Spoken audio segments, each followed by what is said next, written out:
Welcome everyone to the Ballinesian podcast, sponsored by Levasa Island Apparel. Shout out to brother Erod, brother Boat down there in Modesto.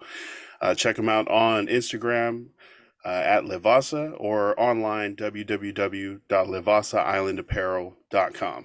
Welcome to the show, Ballinesian podcast, episode 64. Yes, sir. Let's do it. I am Lance Falatongo. Of course. And I'm Mike Fiso. And we're here to talk about, we're going to start with the PolyFest that we were at in Auburn, Washington, just this last weekend. It was good to see you guys. It was good to meet Mike, Amber, and just be around a bunch of Islanders. Right. That was dope. Shout out to Loose Screws and everybody, Emerald Dynasty Entertainment that put that on, and all the artists that came out and all the people that made it out there to the Outlet collection, the outlet in Auburn there. Man, I pulled up to the wrong festival market. So like on Saturdays, of course, especially out here in the PNW, they'll have farmers markets, and a lot of the parking lots being used are mall parking lots.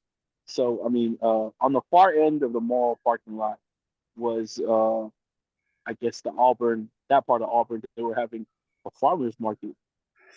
Don't worry, Lance, because I had to go to the gas station first to get ice across from the gas station because we were small tailgating outside of the festival. So when we were coming through, we crossed the street, and I looked too. I was like, "Wow, I know they wouldn't have the second stage all the way over here. What the hell is this?" So we were looking, and then I was like, "Oh, never mind." Luckily, we kept going.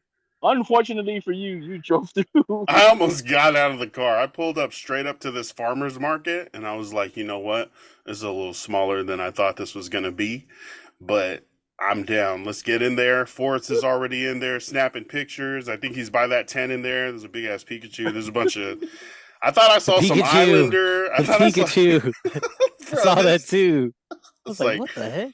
Okay, we got some plush dolls. We got some games, some food. I saw some food going, and I was getting excited. But then Sammy was like, "I don't think this is it. I don't see a stage. There's no music."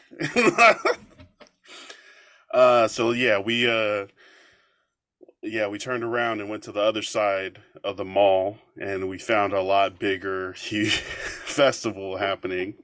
I pulled up into that section of the mall, and then like there's the outer ring that you can drive around, and then we turned in, and as soon as we turned in, there was like a 20-person group like walking down the no sidewalk side of the street, and I was like, oh yeah, here we go. This is the people. It's a bunch of brown people walking in a group. I know it. And we looked a little further over. There was the beginnings of everybody getting in there that afternoon to the PolyFest. Rows of different vendors, different food vendors, and then a big main stage up on the side, as well as some like bouncy houses for the kids, and then even a second stage for some of the other acts earlier on over in the corner by some of the other food vendors. So huge layout up there on the Burlington side of the mall, and it's pretty easy to get in. I don't know if it was just the time. We showed up there around 1:00. Went inside, got our wristbands, showed them our ticket codes or whatever, and they gave us our wristbands to get into the festival grounds. And that was easy too. That was just right across from that entrance, and then a quick pat down, bag check, and you were in. I mean, it was, to me, just walking in there and really seeing hundreds of other Islanders was one of the best parts, because usually I'm like the only brown person, in the room in the Pacific Northwest. It's usually white, but to be around our people, it just automatically felt kind of, I don't know, comfortable. And it was like, I can just do whatever I want here. not like Let go your hair wild, down. go wild or anything, but it's just like it's cool. I can like nod at people, just like wave, and yeah, it was fun. What Forrest, what time did you get there? Oh, we got there early. My sister and my brother-in-law. It was my sister's birthday, so her kids, Hey, as a gift to her, they wanted to take her out, have a good time, the concert, the food. So we wanted to get there early so we can all park together. There's no drinking inside, so I mean, you know, it's an event, a family event. So we took a cooler. We didn't even have. There wasn't really, I didn't really like to alcohol. My sister and my brother they didn't even drink. We had water in the cooler, juice for the kids. But yeah, we left early because we wanted to all be together and then like hang out in the parking lot and park close to the venue. So that way we could walk in and out of the venue if if it was getting too hot or mhm, which thankfully it wasn't. There was an overcast, but it wasn't raining, so it made the day a lot cooler than it was mhm, forecasted to be, which was cool. That I mean, because I remember last year it was hot. It wasn't too bad, but you could feel the heat off the pavement because it's in the parking lot. So, but yeah, so we got there early, wanted to all park together. That way we could just in and out if we needed anything from the car, or if there were breaks during the show. We'd go hang out in the car, drink some water and some juice, whatever we had in the cooler. I said we got there maybe around like 11:45, oh 12, which was nice, cool. Yeah, they were still doing sound check on the main stage, but on the smaller stage, which is where they had all the hip hop acts, which uh, which was a very good thing for Victoria and DJ Loose Screws setting that up because again in our Samoan culture, Polynesian culture, not just Samoan but Polynesian culture, there was gonna be there were some older people up there because they wanted to listen to music too. It's a festival, but also they're not gonna sit there and listen to the hip hop acts all day long and wait for the people who they want to hear. You know. So it was pretty cool to have the hip hop stage and all the younger kids were down there. That started early. Who they have out there? They had Bad Boy Mook, CCT, to name a few. I know Tasi 1K, he was out there performing with them. They had Tama Job Bless on the stage, emceeing that side in the beginning. So that was cool. And that all happened, and then they slowly transitioned over to the main stage, where there was, I think, the first act maybe went up like around, I want to say like 12 maybe.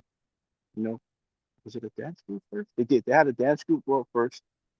Polynesian dancing. They were really good. And then I think the first musical act was I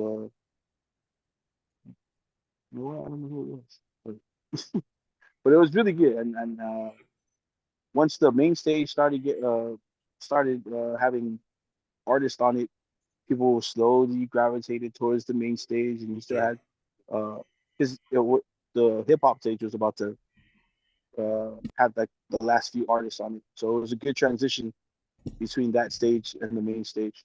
It was pretty cool.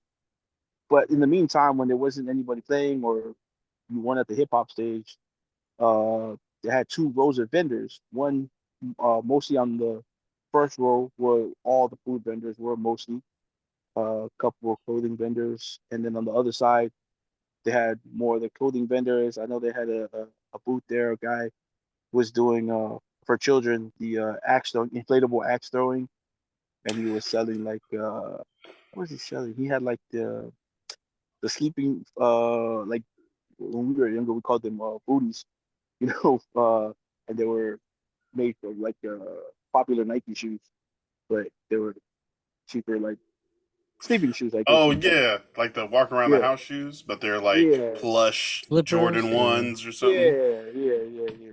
Nice. So they had Wait, stuff like that. They had a ton of. I know there was one called Poly Pride that was over there, selling clothing wear. There hats, were bags. There's hats. hey, there was some like yeah, tribal design, islander design on the bags and stuff. Definitely different What, clothing, different like yeah. shout outs to different islands and stuff. Yeah. What's also cool is they had a lot of vendors there that were like community based. They had I know they had Man, sorry. I was just everywhere taking pictures. I know they had a U.S. Army tent there. Hmm. Recruiters, of course, they were doing their thing. They had people deadlifting. I know. I think my It's a good nephews. spot. Yeah, my nephews went over there. And they like. I think they lifted every weight they had over there. My nephews, of course. Right. People were just like, "What the?" I'm 12. Right. Just over here. Uh, they had another community-based um tent. I think it was the Tongan community from out there in Auburn. I want to say, if I'm wrong, I'm sorry. They had those guys out there. They had what else did they have? They just a lot of Polynesian communities were out there with their tents giving out information. So if you wanted Right. to be part of that community or help with the community, be part of the Polynesian community in that area. They had tents out there. It wasn't just clothing vendors and food vendors. There was a lot of informational booths out there too. So that That's was really cool cool. Yeah, to not just selling stuff, but also giving out right. information that hopefully can help people or offer those services that can help people. Definitely. Nice. They also had shout out to the Cobble Club that was there. Oh yeah, Kapaluna or something Kalapu like that. Northwest. Yep, Kalapu Northwest. I'd have to say they're one of the best, if not the best, in the Northwest. Shout out to my guy Tano, who's part of the club. Yelemi, I always get that name. Did They you get really a do their cup? thing. I did not because I didn't feel like falling off the stage when I was taking Yeah, pictures on the I stage. was like, I'm not trying to take a nap. I feel like I drink Right. one. I'm gonna. Which is also the reason I didn't take an edible because hey, like we were talking about it. Like if I'm falling off the stage, I'm still gonna get that picture. It's gonna be a really good angle. I'm gonna be really hurt, but I'm gonna get the picture. But yeah, Peter man, they Parker they were angle. out there. They were out there last year too. Man, bunch of really great guys, man. Really great guys from Club Northwest. Shout Nice. out to them. I copped a t-shirt, me and my brother-in-law copped a t-shirt, which is dope. They sell their t-shirts. You can go online, you can order t-shirts from them. So Club Northwest, check them out. They're on Instagram. Yeah, I was gonna say if you can't find them online or through Google, Instagram, Kalapu Northwest. Man, What that's Mike got there early, and Mike, what was the first plate that you got when you got there? This. You remember how you put in the group chat the sample of that rib? Yeah, I Yeah, didn't know yeah, where I didn't know where it came from, but then I was just walking. Some lady was like sample, and I was like, what? huh? Come sample. And I was like, oh, well, that's my favorite word. right. I was like, oh shit. Some So yeah, ribs. yeah. So I got the Yeah, man. rib chicken mix plate, and literally all it was crazy because it wasn't like they said it was huli chicken, but it felt it felt a little different. It was just like seasoned. It kind of was like a barbecue. Mm, Seemed like a southern kind of down south vibe. The seasoning was good, and it, like I said, the meat just fell off all the bones, like on the rib and the chicken. So yeah, that was a good deal. $20. I'm down. She packed it. It was like three nice. chickens and three ribs. Ooh. Yeah, It's like yeah. golly. She was like, you usually. I feel like the festival prices are usually a little higher than what they sell at the store. Yeah. But she probably was No, like, well, if it's gonna be $20, I'm gonna make it worth $20 for no, the I mean people. I'm a good tipper too. before we get Nice. into a lot of the food, more into the food, like that might be not a complaint, but like a suggestion for like a lot of the vendors. Like I know you're paying your vendor fee to get in there, but I mean maybe make a menu that's more like Cost festival friendly. friendly for some people. Yeah, but I mean to their credit, like everywhere you went for like $20, you got a whole bunch of food. You know Yeah, it what I was like mean? poly It's portions, you know. right. It's not like They you were weren't being paying skimpy. $20. Right, right. So yeah, I mean, all in all, man, like you try my brother-in-law got ribs from one booth. That's the one that you got it from that we Hmm. sampled. And oh no, that's my sister got the ribs from there where the huli chicken was. And then right next to it was another Samoan. Well, they had the Samoan flag on their the Samoan blue flag on their cart. My sister got ribs from there. Both plates were just filled with food, and man, both ribs, I mean, were amazing. I just sampled a little from each of their plates, but both were just they were amazing. I think the first thing I actually ate there was a bowl of poke from think my sister got it from Big Island. I'm not too sure. But there's another place to shoot. Either there or another smaller tent that was there. But it was good. Poke was good. It was spicy ahi. So some Mm. rice over some rice was really good. She had some poke fries, which I didn't get to try because she was too fast from running away from me. Uh, Come back! right. No. I did get some otai. I didn't get it from Otai Kingdom. I got it from the other place I was there. Still really Heffa. good. Yeah. I still got some. I got some. It was some mango otai. Oh my gosh, Mm. so good. It was so good because it was still a little hot out there, a little humid. So the otai was that really chilled, cooled me down. Um, man, they had so much good vendors. Oh, I also had there was another vendor there that was they had some Korean fried chicken. So good. Anytime there's Korean fried chicken, I'm gonna get some. That stuff was good. What what was the getting your media pass process like? Did they already have that ready at like the desk, or did you have to go check in as a photographer when you got there? So I originally bought my ticket because pass or not, you know what I mean. You're gonna always want to support the people putting these things on. And shout out to DJ Loose Loose Jesse and his wife Victoria Korea. Such great people, man. They're really great. And this is like again, they're located in Oahu right now, but they still came back and put this on. You know, another great event that they put on. The last year was really good, and then this year, I mean, I guess you could really say this year topped last year. So shout out to those guys and Emerald Dynasty Entertainment just for man really putting on for the people. Um, they do such a great job. You know what I mean? And they gave me the opportunity. I'm always going to support whatever they're doing. So I had bought my ticket originally, and then I messaged Jesse uh, what the process was of me getting the media pass because I was able to get one last year um, by luck. So this year, I really wanted to go about the right way, you know, asking about it. And then 2 weeks before the event, or maybe a week before the event, Jesse messaged me back and blessed me with a media pass. You know, told me to just stop by, check in with him and Victoria, and they had a media pass that would be waiting for me at the gate. So this is a funny story. We all pulled up. We parked at the theater, which is right on the backside of the stage, the parking lot on the backside of the stage. So we're walking out. You know, that's like you said, 20 people where there was no sidewalk. It might have been us.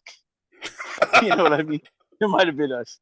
Uh, we were crossing the street, and everybody was making their way into the where Nike and Ulta was. That's where you check in, get your like you said, you scan your code, and you get your wristband. I'm walking past the gate and the dude stops me, goes, waves me in, like he's telling me to come in. So I was like, oh shit, maybe he recognizes me, or maybe Jesse saw me and told him to wave me in.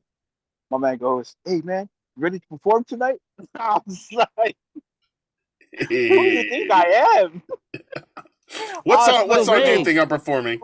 right. I was like, that's too funny. That is hilarious. Because that happened to me at the 4 days of Aloha last year. I was, man. She said So J Bug. oh my gosh. Uh, so that was funny. And my man, I was like, you know what? And I didn't want to be that guy and be like, oh yeah, man, and go on through. So I told him the truth. It's like, nah, man, I'm with the media, but I'm gonna go inside and get my wristband first, and then come back and see if I can talk to Jesse. Like the security guy was super cool. It's like, nah, I got you. Gave me a wristband at the gate. If I'm get sorry if I'm getting you in trouble, my guy. Um, I won't tell them your name. But he gave me a wristband at the gate, and then I asked him if he could call Jesse. He was able to hit Jesse on the walkie-talkie, and he waved me through. He told me Jesse's waiting for me at the tent. So I went over to the tent. Him and Victoria were there. They greeted me again. Man, I can't thank them enough for allowing me to be a part of that yesterday. Such a, like you said, man, being amongst your people. Uh, I'm not gonna like. it's so different watching everything from the stage. Let me tell you, like, I think the highlight for me, of course, when Craig came out there, that was incredible. Because in my head, I think of Craig as Correct. yeah, like Craig. mainstream artists, like us growing up in Samoa. Like if you saw somebody like on a music video on MTV, that's how I think of Curry. Like I think of him like when we think about uh like any of these other rappers out here, like Lil Baby. Yeah. I think of him at that stat right now. So him being out there and coming to a festival, this festival, and put on for the people like that, you know what I mean? Like again, I know some people might have thought that $30 was maybe, what I mean, like a lot of people were in the beginning were like $30, wow, that's a lot. It's not. If you looked at the vendors, if you looked at the performers that were there, that was way more than $30 of entertainment. You know what I mean? Like, and then to have Craig be the headliner and Latasha Lee, oh my god! If you didn't know, I fell in love yesterday because, you know, I did, I did. If you're listening to this, Latasha Lee, I'm in love with you. Anyway, Did you Flip let it. her know? Did you let her know? no, because I was frozen when she looked at me on stage. Just take the pictures. That's not moving. Right? I was like, moving on. Don't look at me. Don't look at me. Um, but to see the Shonen Toki was up there. I know a lot of the kids out there were waiting for him, but as soon as they played his song "Fast," the crowd just it was so lively, it erupted. Like for me, that was like the highlight of the moment for the festival when he just like that song alone, just I don't know, it did something for the crowd. It was crazy. They had a dude in the front, him and his homie. They're on TikTok. I know he's popular among poly TikTok. I think his handle is Teti J, TETI_J on TikTok. So they were in the front crowd, and he started singing it, and you could see him tapping his boy, just tapping his boy, like do it, do it, do it. My man just threw up like a stack of I don't know how much it was. I'm gonna put my boys on. Say a stack of hundreds. I don't know if there was a stack of hundreds, but you know he just tossed it into the crowd. Man, it was crazy. It was crazy. I gotta check But again, TikTok for that. I'm sure they made a video of that, right? yeah, man. There's a reel. I put a reel out there just today. Uh, and then I'll get the name of the amazing videographers that were out there yesterday, because some of their videos are already out right now. In comparison to me, I'm nowhere near what they do.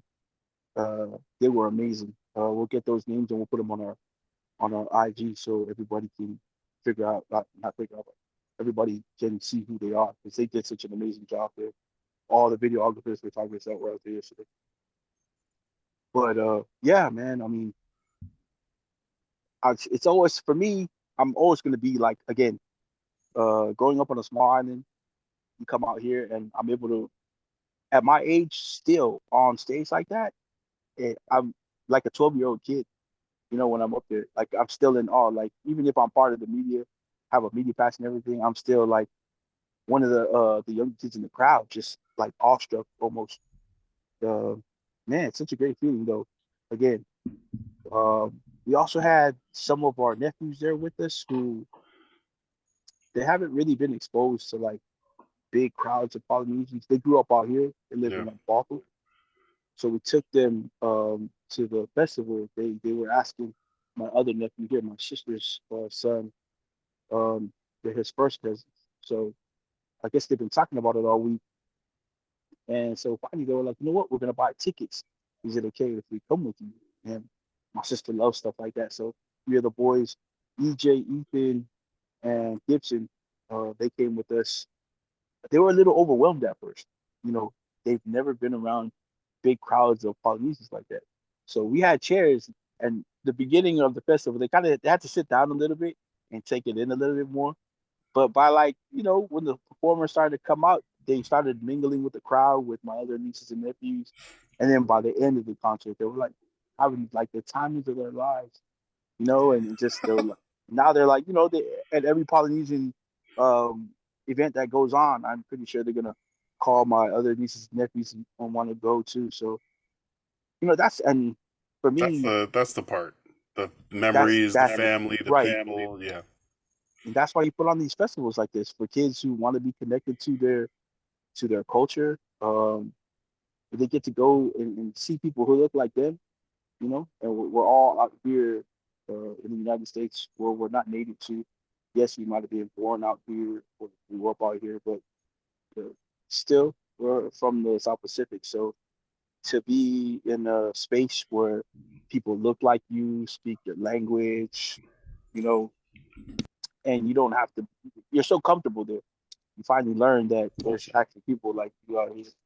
So that's I think that's like the best part of festivals like this. Yeah. Everyone has their favorite parts, but there's also Yeah. just the, being around your people. That, for me, that was the first thing that I noticed and felt.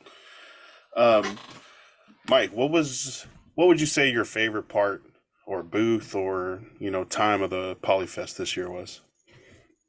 Um, there was like a 360 camera deal going on, put on by Atamai 360. That was the name of the company. That was really fun. So you just step in it and a camera goes around you 360 like a couple times and it makes a video. So I was like, but the reason I even went to that was because like my second cousins were running the booth. I like turned around and I was like, oh shit, I know them. What's Hey, up, family, what are you guys doing cousins? here? Right. You guys Right. do family discounts? No, I'm just kidding. What was it like? It was in a tent, or what was Yeah, the it was setup like like in there? it was like an inflatable room, Oh, circular room, and you just walk in and there's like a lot of different lights and colors going off. So it was really cool. And we did it like one time. So it was $5, $10, something like that. And turned out really good. It was really dorky. Like I was like this. Like that Oh man, I saw your video. I was hella bad that I didn't find that tent. Like I didn't see your video was until dope. after. Like I think I saw it like when we got home last night, and I was like, "Damn it, where was I? I didn't see that tent." I I'm, know. I was like, man, we should have got the whole crew in there. bro, But Oh like man, there was this exactly. platform. There's a platform, right? And me and my girlfriend were standing on it, and I thought it was gonna break. So I was like, oh man, this is not gonna work with anyone else. How big would you say the platform like radius is or Um, diameter you guys area? remember back in the day in like PE class when they brought out the balancing stuff and it was like a ball in the middle And and then a like a flat piece on. yeah, circular. dude. It was like that big, Oh not very damn. big at all. so, Now probably so it's a like good thing two and a y'all half weren't feet, there. 2.5 feet in diameter. I know I passed that. I was walking around trying to find something, to really either purchase or look into ordering to put in Nora's room, into the kids' room. And so I passed that tent a couple times, the 360 Hmm. photography, but I was like, no, I don't want to, we're with the kid. We got the stroller. We got me and Sammy, our friends walking around with us, and I didn't really want to stop for it. I was like, that's cool. I've seen it before. But then when I saw your guys' video, I was like, oh, we definitely should have just done I that. know, bro. We They damn well literally. just- So it was like, so those are my cousins, and like on their mom's side, they started their company 4 days prior to being at Oh, PolyFest. Oh, what? so So yeah, like I was like, oh shoot, let me get a card. Like they do parties and yeah, I've seen them. whatever. I've seen That's videos of dope. people having them at their party. Yeah, and So I was like, that's that's a really great idea. It was honestly just an iPhone that was spinning Oh, around. like yeah. They just put attached it to on the rig. something that was going around? Yeah, Okay. yeah, that was just That's spinning dope. around the platform, and I was like, wow, that's so easy, but so cool. Like Yeah. Right. I had a blast doing it. It was like 30 seconds. And then you just go and download it off the internet, and That's hella dope. I was Nah, like, see, easy. Oh, that's if you just have the equipment, you can start a business. Yeah, right. Like I was like, that's so easy. 4 days before the PolyFest. Yeah. That's especially a big event that they know they're going to get traction for. So definitely being out there and showing people how it works, kind of introducing to them, getting them a chance to use it, and I'm sure that helped them and is going to help their business. Hopefully, it freaking takes off and they can start booking different events and parties and all sorts of things. That's My a good girlfriend idea. also got some sea moss. You guys heard of sea moss? So the sea moss new I wave haven't tried it. health kick. I Let's haven't see. tried it. Oh, is it like a jelly, It's like a like clear? seaweed. Yeah. You Oh wait, just okay. So like green yeah. And and I like oh my gosh, my girlfriend, liquid type. I don't know. She bought some. She bought a jar, then she bought a couple lemonades. And the jar, you just open it up and you're like, wow, it just smells like the ocean. Like it literally smells like kelp and like being on the beach, like being a kid and Yeah. picking the seaweed off the ground, sniffing it. I was like, what the heck? You just eat a spoonful every day, and it's supposed to help with inflammation, mhm. joint pain, I, gut health. It's I supposed to be like a there super. is there Everything I have. yeah, all the problems I need addressing. There's a bartender that we used to work with, and she's like really big on not only health but I think astrology. She sells CMOS like and advocates for it big time. A bunch of like the other people in the industry started using it and also agree with it, but I would have to look into the exact effects and everything. But a bunch of people say that it works and it helps, and all you have The to do is lemonades were good. take They a were solid. spoonful. What is? I feel like it's a like a jelly looking. What would you say the consistency or the taste of it is? Oh, It looked like I He haven't said, tried it. "I'm not. No way, I'm not for me. not." I'm like, oh, that no. shit look gross. But honestly, I should do it because I like do have some of those issues. So then I'd be able to like say, is this helping me or is it not? I But seen it Try looks it. nasty, bro. it does. She opened it I and seen. got put the spoon, and I was like, she had to chase it with otai. So, Oh yeah, no, I'm but good. the lemonade, right? The lemonade has a sea moss extract in it. So I was like, why can't we just get that? Like, Is it's like the difference between They smoking probably flower and dabs, right? I just want to right. the They go probably to the have it extracted in. source. Yeah, they probably have concentrate? it in gummy form somewhere. Yeah, something like that. That'd be tight. I'm saying if it's Yeah. just the if the just the extract, it has the same level of benefits as like a full, spoon of Scoop. it, Yeah. then yeah, if you can just put the extract in a Like a pill and drink just or boom. something, yeah. That'd be But ideal for me. But yeah, that nice. was interesting. I also saw some non-contact rugby. So I was like, okay, for the kids for like up to like sixth, seventh, eighth grade, I think.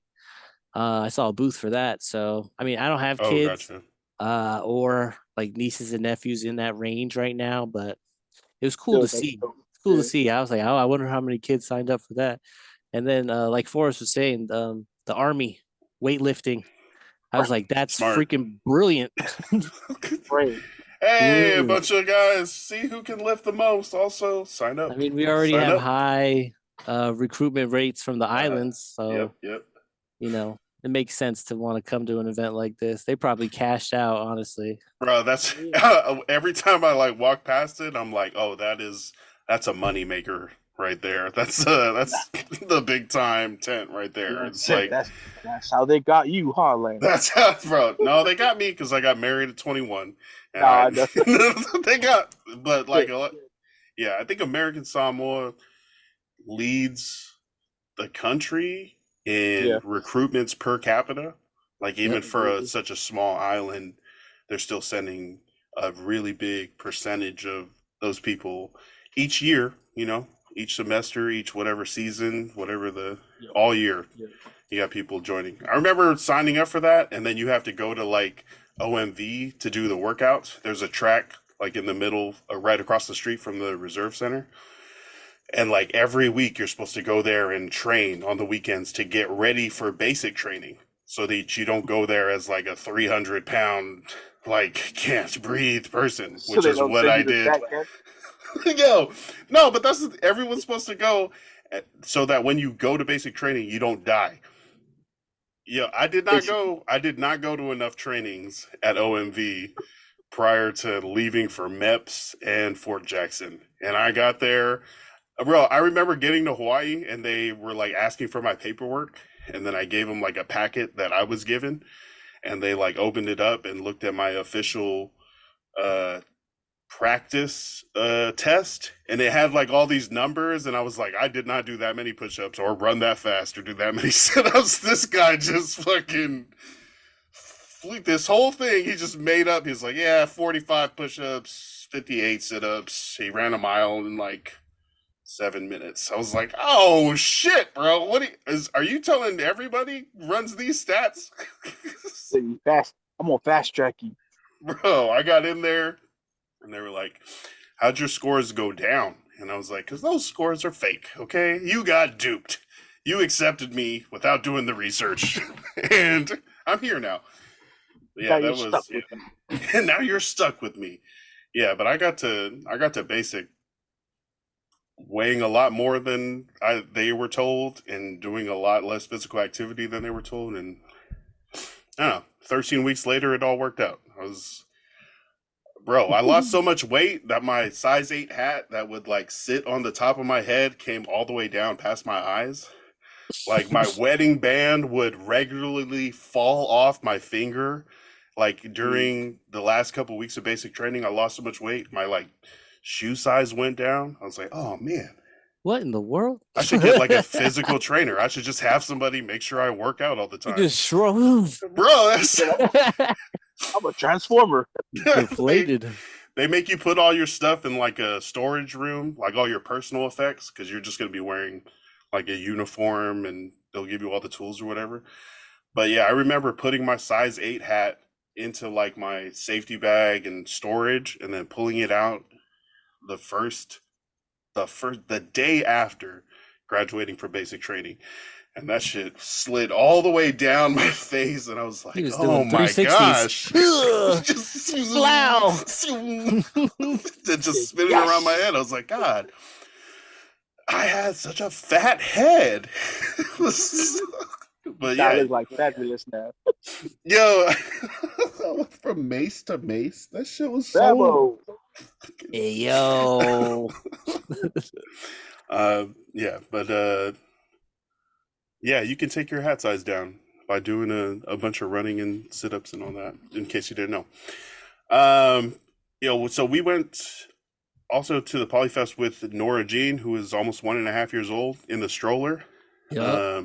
That's a different experience. Going with a kid who needs watching. Like usually at the festivals, like even if it was just me and Sammy going, we would like just be out and about trying everything, really doing that. But as a parent, and this is something that I guess I forgot until like really had to put it in action, but just like chasing around or trying to entertain the kid, I'm like, look at these cool dances that are happening. And she's like, there are people here that I want to run around and grab their shit. Like she wants just walking up to families, like trying to hug their kids or like hold their daughter's hand and like, let's go play. And I'm like, this is nice kid stuff, but it's also like, I don't know, it's rude, right?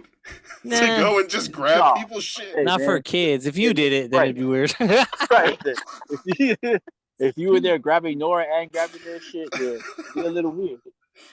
But grabbing the guy's hat, just like, oh no. It's sweet. I think it's sweet, honestly. Right. Especially when she goes up to the kids, because in the Polynesian community, again, well, it's taught that it takes a community. So when kids go up to kids like that, that's dope. And those are the struggles of an only child. You know what I mean? She gets up there, I need friends. Right. And she's like, oh my gosh, there's other kids in the world. You're giving off the same wavelengths, brother. She's like, oh man, my size? Right. My people? Like, I don't gotta go look like this. Right. Instead of going to like a doctor's office and the doctor being like, she's only how old? You know what I mean? Oh my God. There were bouncy houses. There were like 3 huge bouncy houses, right? They were like obstacle course jump houses. I think too big for her to go in because it was like separate rooms that you needed to traverse to get to the slide at the end. and she would have just been like lost in there, Ah! just sitting down in the corner while everyone bounces around or something like that. So I couldn't let her in. But she definitely was trying to follow all the other kids. She saw all the other kids, taking their shoes off, jumping in there, and really having fun. So she tried too. And this other mom was like trying to get her kid to put their shoes on and leave. And she was like, "Oh, nice. How old's your kid?" And I was like, "She's almost 1.5." And she was like, "What?" She's the same size as my 4-year-old. And the 4-year-old's like putting their shoes on, looking up at my kid, like, oh shit. So Just like, oh damn, this kid's gonna be a little monster. A beast. Or at least super tall. Probably like she's goofy tall. Like too tall. She's just gonna be a center in 3rd grade. she's gonna be an outside hitter. Hey. I Yeah. got it. My sister would love if she really did volleyball. My sister is a coach too, so that would be very helpful. Former You can do D1, both. shout out Humboldt. You can do both. At least in high school. Basketball, bro. I want her to try golf, try volleyball, basketball, freaking bowling, football, soft. Yeah, try it all. Archery. All the sports. Figure out how all these other like techniques, hand-eye coordination trainings, all differ for the main sports, and then just roll that all into whatever you want to do with your life. But yeah, definitely gonna try to get her to play all the sports. Shout out to Bubble Soccer Inflatables for having those jumpies out there for all the kids.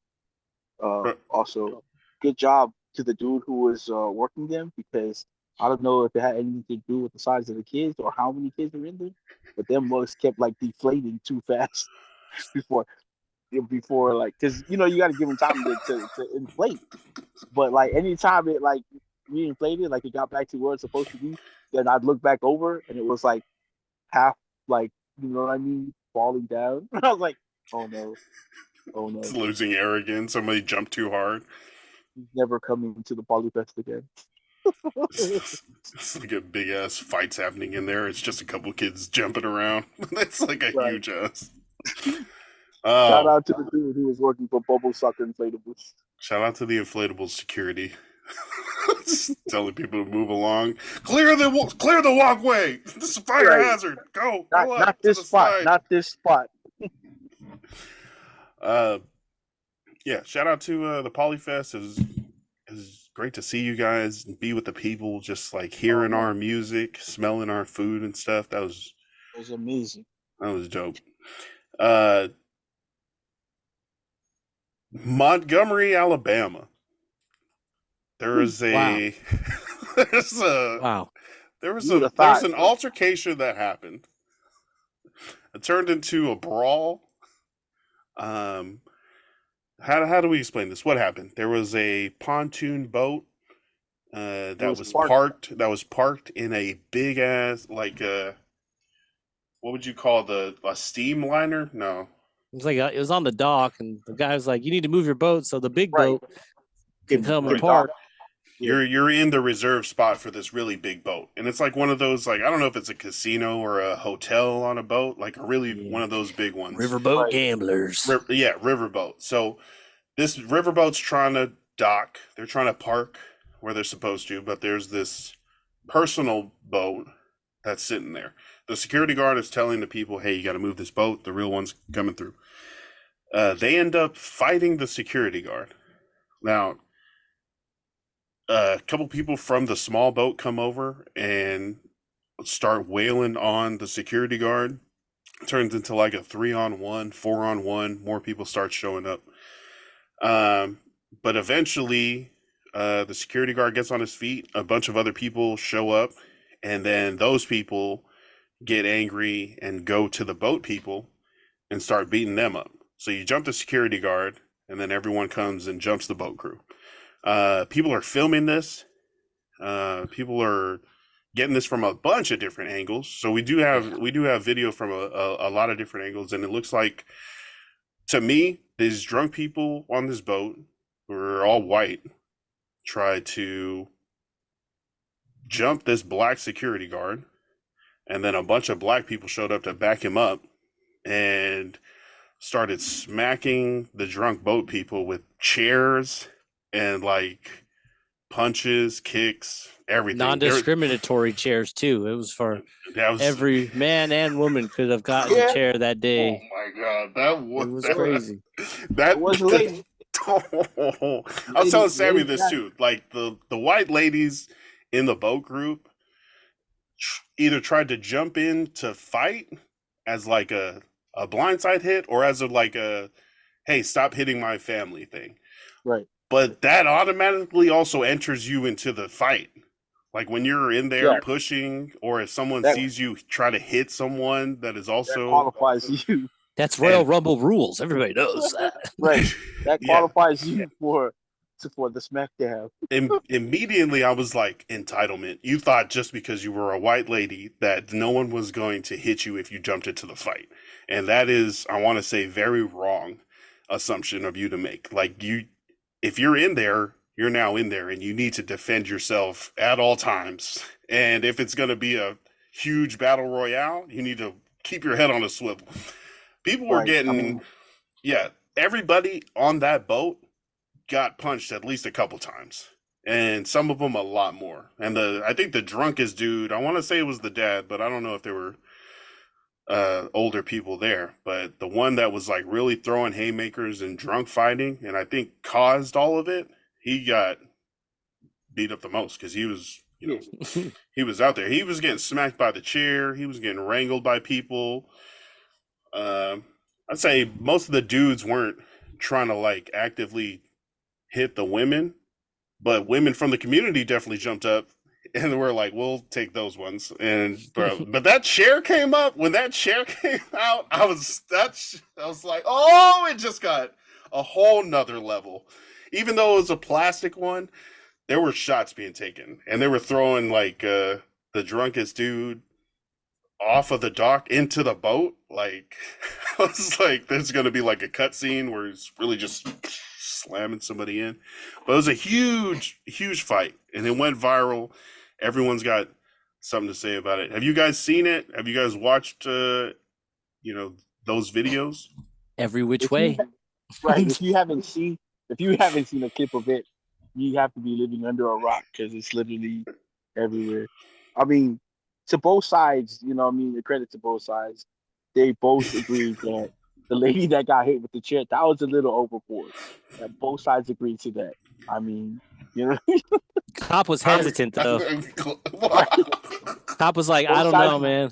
I don't know. We'll have to see if she Yeah. she caused it. right. But they do have a new clip of one of the dudes. He was a younger dude with like the mullet or the longer hair. They have him all bruised with the gauze going up his nose, and he was like, "Yeah, well, he in fact did have hands." The 65-year-old man. I was like, "Bro, that's crazy, man." Like, man, I don't know, man. The Yeah. memes that have come from this are out of this world. And I've actually been thinking about this. Whenever an event like produces like this many memes this fast, it has to be important. From now on, like it's more important than any real thing going on. More important than Russia and Ukraine. Than the deficit, than the economy, than It's anything. like, geez, I've seen so much content created off of this event. And then, like we just came from PolyFest. I was thinking, what if something like that happened at PolyFest? Like, Oh, yeah. was like a white family start, or not even just any family start harassing one of the security guards there. I mean, they probably wouldn't get beat up. Like if it was Trying a to think small the guy, size, right? I feel like he would just start pushing people into the water. Yo, that's Because I mean that's a good security guard move, right? Like exactly, bro. Use your environment to your advantage. You know all the exits, you know the layout. You also know that if you push somebody into the water, you don't have to deal with them for at least another 4 or 5 minutes as they struggle to get out of the water. So, yeah. Definitely anybody who's ever played like a RPG video game knows you need to isolate one person and either take them out of the fight or remove them and then deal with other people, run around, deal with one person. Yeah, anyway, people should have known that. Push them into the water. Shout Yeah. out to the dude who jumped from the boat to swim across to the dock and Yeah. help with the fight. They So gave him I mean, the Black Michael B. Aquaman. Phelps. right, my man Michael straight B. jumped. Phelps. He straight was like, nope, I'm not missing this. You can hear the lady too. Get on there, young buck. Get over there, young Yeah. boy. Okay, he's swimming. He's swimming. Right. There, what was that? Bruh was swimming fast too. His arms were moving like Bro. Right. He had to have broken a world record. I need to see I'm gonna pull up the top 10 names given to the young man swimming across the channel there. Black Aquaman, that was like one of the first ones. JJ Fish. This fish said Michael B. Phelps, Captain I Hook, like that one. Catfish Cuz, Kofi Kingfish, Tyrone Lochte, 21 Tilapia, Lil Namor, Shaquille O'Gills. When I first read that list, I was like, 21 Talapia? What is that? And I was like, wait. Tilapia, Let me read that again real quick. Tilapia. Let me read that one real quick. It's so funny. My brain is shutting down. Yeah, we had people swimming across to go and help the security out, people coming down from the boardwalk and just like seeing what was happening, and especially in somewhere like Montgomery, Alabama, which is what connected to like almost the Atlantic, right? Alabama is one of the in the Gulf of Mexico. Yeah. One of those. That's like slave trade right there. That's huge. Yeah, I heard that was like a slave port. That to be I think back that actually that dock or that area that they're actually in was used to house and store slaves before they went for auction there. There were so many like imported enslaved people that they had to like make housing for them. Like but not like, not like a 2-bedroom apartment. They just made like a big ass warehouse and like Right. kind of stored them there until they were ready to go for auction maybe a day or two later. I don't know how I don't it freaking works. know. But Well, you know what? Well, amen then. Amen to what happened. I saw a lot of them that were saying, those the ancestors rose up there and had to come and have a say, especially in a place like I Montgomery. feel a pinch, just the smallest pinch of like, I don't know. No, I don't know what the feeling is, but like I kind of feel like just a little pinch bad for the family because they literally got their whole family ass whooped, and everyone's on the other people's side. It's like, when has anyone ever got jumped and everyone was on the jumping side? Like that rarely happens. So it was interesting to see. All the angles. I read the first meme. The first meme, the caption or the title of it was the literal meaning of "fuck around and find out." Exactly. Yeah, I seen that. Bro, Right. yeah, the security guard isn't trying to start a fight, right? He's talking to somebody and he's like, you gotta move. Look, this big ass boat is coming through.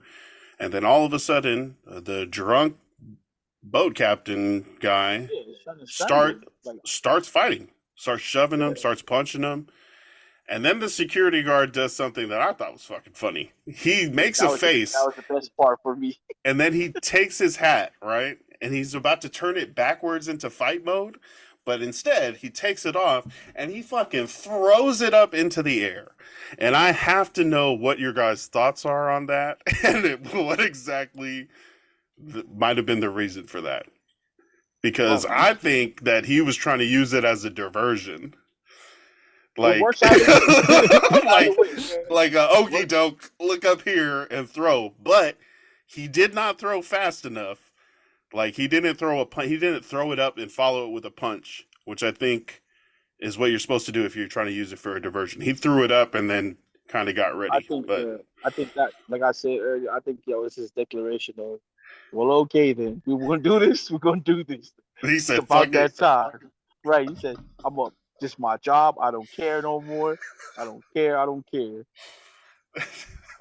Yeah, a lot of people are saying it was like the bat signal because like Oh, everybody around him just started like because there was people above and one right when he throws the hat, the one dude runs down and then more people run down and then the guy swims from the boat. There's a video that was taken like right before the hat throw, and the security guard or the dock security is telling the boat owner like move your thing, move your thing, move your thing. And like he's like, no, I don't have to. Why do I do it? Why do I gotta do it? oh Why? And no. like you just see the dock worker just getting more frustrated and frustrated. And they're filming this from the big boat. That Oh, everybody, okay. yeah, because once that boat docked, that's when everybody fucking got off and just started whooping on them. And it was like You could tell he was in 45 on trouble. 8. Yeah, So that family was already in trouble when you see the dude from the top, like start walking down the stairs. It's like three dudes. They don't even take the time to walk down the whole walkway. They start jumping over the rails to get down faster, and you're like, oh, these Yeah. yeah, fools are swimming from the boat to the dock. That kid was 16 years old, and like Shout I'm out. not trying to be racist, but that's like a stereotype that black people can't swim, right? Right. And he proved that wrong right then and there. He Maybe super that's proud an of him, inspiration. right? I Maybe other was people can see, like, hey, once you I gotta can't believe stop they didn't see saying him. all black people can't swim because obviously, look at this kid who is realized something needed help and he wasn't gonna run all the way around. He's like, fuck it, I'm just gonna take this shortcut right here. I'll say definitely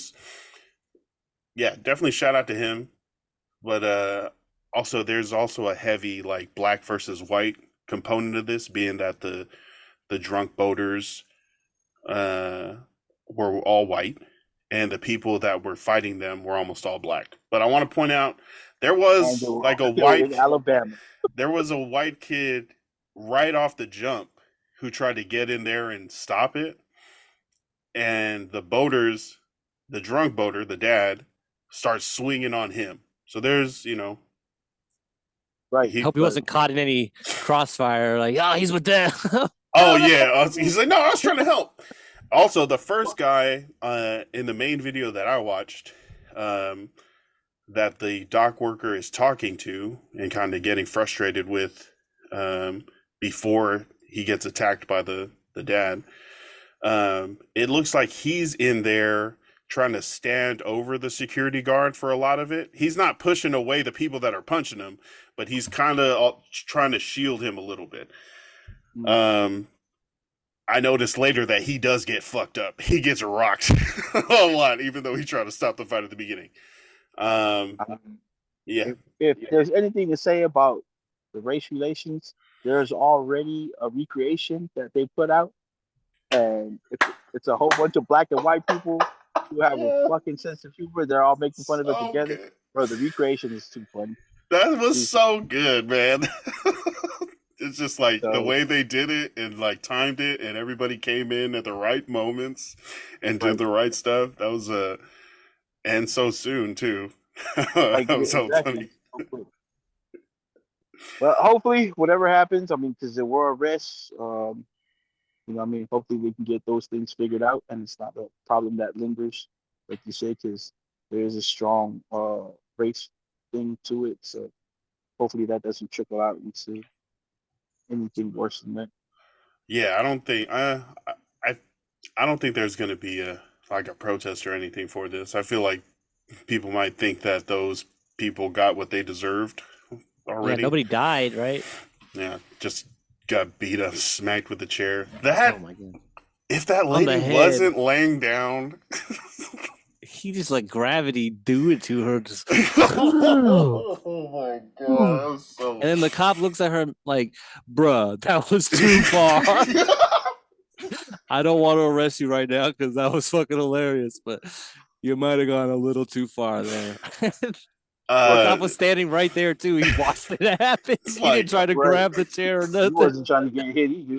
Shit. yo, but that's the other thing, right? It's a 30-person fight now, right? And I saw like one or two cops, and I'm like, that's not Just enough. watching though, they were like, Oh, yeah. "Oh, we'll see who's gonna win this one, and then we'll Yeah, step in." we'll just try to we'll just try to contain all the participants until backup comes and really helps or something. But yeah, I did, as a person who's been like a security guard during a 30-person fight, I mean, there's not a lot you can do by yourself. No, You kind of not just at all. gotta make sure you don't get hit, and then try to observe as much as possible.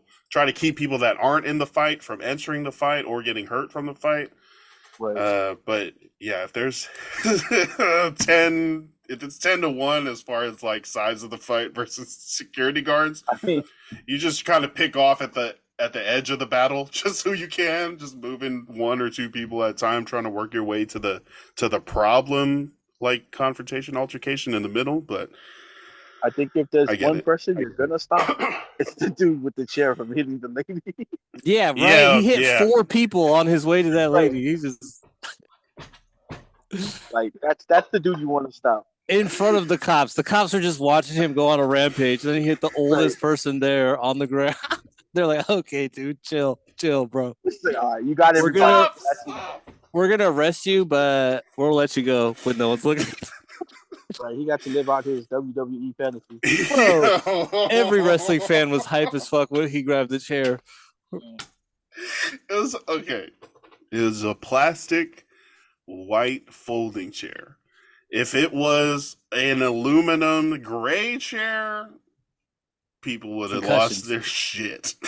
People would have been He would've like, dented "There that it is, the carnage, the human rubble. By God!"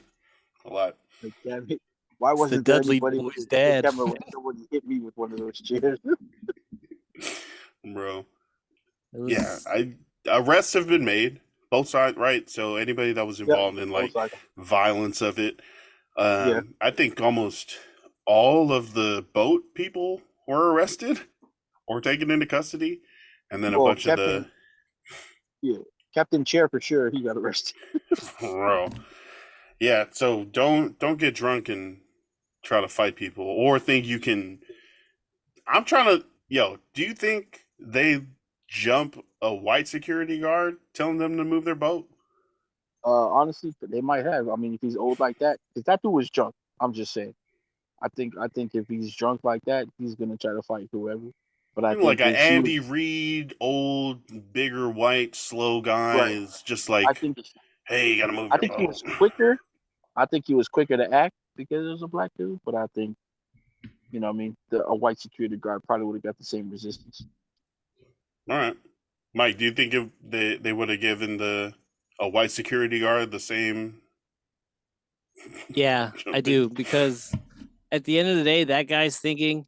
I don't know. I don't think he's necessarily looking at race, but he is looking at like status, and he's pretty much saying you're beneath me, so I don't have to listen to you. You don't own a boat, you broke motherfucker. Boat having Like that's what's broke going ass. through his head for real. Like he's like, so if it was any color dude, he'd be like, you're just a fucking bum ass dude who works the dock where I park my boat, dog. I think it made it. I mean, him being black though, I think it did make his decision a lot quicker because of that. But Yeah, but like just look around, do a 360 first, brother, and then you'd be like, wow, not in this small town. That one's not gonna fly here. Literally, Did- everyone around him was black. Do you think that like the other black people weren't gonna jump in? It's like this guy's just here by himself. Maybe. I mean, if that's what they thought, they were obviously wrong because everyone saw what was happening, took it as a white family trying to beat up on a single black person, and then showed up and had the security guards back. Tables turned real quick. Yeah, that's a good point. They at least, and the dad especially seemed like a entitled, just asshole. Yeah. Why do I gotta Got it. move my boat for your big ass company boat? Or All sauced up and shit. Like yeah, but also Makes- definitely drunk. mix all those things together, and you have recipe for disaster. Exactly, or at It's least like like altercation or something. I keep saying the drunk boaters. I don't want to say that that's like an excuse, right? Just because they were drunk, it all happened. But it definitely, you should call them the initial aggressors. yes, they were. Yeah, Any white that- people. Yeah, but it's like not just. Yeah, it seems like more just I a know. shitty Yeah, I know. guy and his fucking He's like, if I ever get in a fight, you guys better be there to back me up. And his kids come running and fucking fighting his Yeah. fight for him or some dumb shit. In the video that shows leading up to it, it looks to be like a younger dude, probably his son, is just standing behind the dock worker, like swinging his arms, right? Oh, getting ready to fight? Yeah, you know, like you could tell he's hyping up. He's hyping himself up. If Daddy said he need me to do something, like on some wild shit. So I was like, man, you could tell like they were looking for violence leading up to it. Just like there was multiple people in that party that were moving a little too strong. Yeah. You know what I'm saying? Well, yeah, if they were looking for violence, they got it. For sure. Man.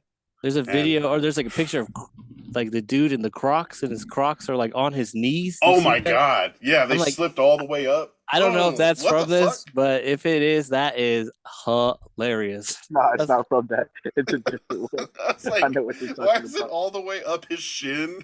Right. It busted at the end and went up his foot.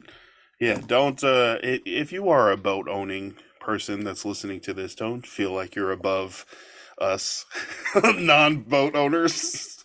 Please. Like, or at least don't act on that feeling. Jeez. Could save your life. Yeah. It could save you and your crews like from getting the shit beaten out of you. Jeez. That's also a good kind of thing to think about. Like if that same issue happened at like a Islander event or like an Islander gathering, it probably would have been the same, thing. Like Islanders are ready to fight. That's a right? fatality, man. If it's That's a fatality. for somebody else, or if it is for like a legitimate reason, there's plenty of Islanders that will jump into a fisticuffs or like some sort of physical altercation. And backing up one of your own is definitely falls within that category of, legitimate reason to defend and fight. Not to say they won't go overboard and also grab a chair or, like anything around them and start using it as a weapon. But yeah, maybe don't be an asshole. Don't fight people. Chill out. Relax. It's summer. Well, I guess it's summer. It's hot. Yeah. We talked about that enough. Fantasy football is coming up. It's that time. I'm starting to see more fantasy football articles, more posts pop up talking about the draft, talking about what players are going to be great. I love it. I'm ready. Well, I love football and fantasy football. Being in the leagues with you guys, just like with the same friends, and really building up teams. If it's like a keeper league, Storylines. I'm ready for it. I'm ready for the Chargers to get to the playoffs, go to the Super Bowl. Justin Herbert make good on that contract. I'm ready for the season, and I gotta put together this fantasy football league. I commissioned a couple different ones, but the Ballinesian Fantasy Football League, Forrest, who we got all in there? Who won? Freaking Will, Eddie, Mason, Noah, Rob. Yeah. William McCoy. Shout out to y'all. I got it's funny because a lot put that we're like all league back family together. Yeah. Some of us are family in that league, so makes it even more fun. Yo, it was crazy when the top 4 of the Ballinesian Fantasy Football League were all cousins. Yeah. Will, Noah, Eddie, Mason. Eddie and Mason are brothers. Yeah, that was wild. And everyone was looking at me like, what did you make it so that your family was in it? And I was like, bro, I would have made it so that I was in it. Like, I want that money too, bro. It's like, you're colluding for your family. I was like, no, bro, not when it comes to fantasy football or anything. Whenever I'm like in charge or trying to plan something, it's just like no favoritism, nothing, super clean. Just like, don't even question. Like Travis last year, and he was like, what is this, collusion? Did you just trade Justin Jefferson? It's like, right. First of all, no, ever say collusion in me. I'm like, I don't like none of you like that. Unless, no. but it is getting into that competition, competitive spirit again. Are there any fantasy football takes that you guys have for this season? Like, is somebody going to be really good, or if, or somebody you think is going to be worse than everyone thinks? Someone who's not going to get the hype, a rookie who's going to do great or otherwise not. Any? Man, you know what? All these running backs that are being disrespected from their teams, I think wherever they end up, even if they end up with that same team, like for Josh Jacobs, if he ends up with the Raiders, I think he's gonna run so hard. Ooh, You know what I mean? Like he's those are the guys you might want to pick up, depending on when they get into the league. Like it's gonna be tough because well, Jonathan Taylor still has to pay out his contract. They're not gonna trade him. Um, Delvin Cook hasn't signed with the team yet. I think who recently somebody visited somewhere. Oh, Hunt recently visited with some teams. New So I mean, Orleans. yeah, I mean because they're going to be without Kamara for a few games, so obviously they're going to look for someone to carry that load till Kamara comes back. And Hunt would be a really great addition to that team because he kind of does a little bit of the same things that Kamara does with the catching the ball in the backfield and Hmm. being in open space, making people miss. So he'd be a great addition to that team with and without without Alvin Kamara the time that he's gone and when he comes back, he'd be a really great 1-2 punch with Alvin Kamara. So that'd be interesting to see if he ends up in New Orleans. They also have Jamal Williams in the Saints now. So I thought, well, and he's tentatively one of Sammy's keepers as like a late, I think it's a double digit round.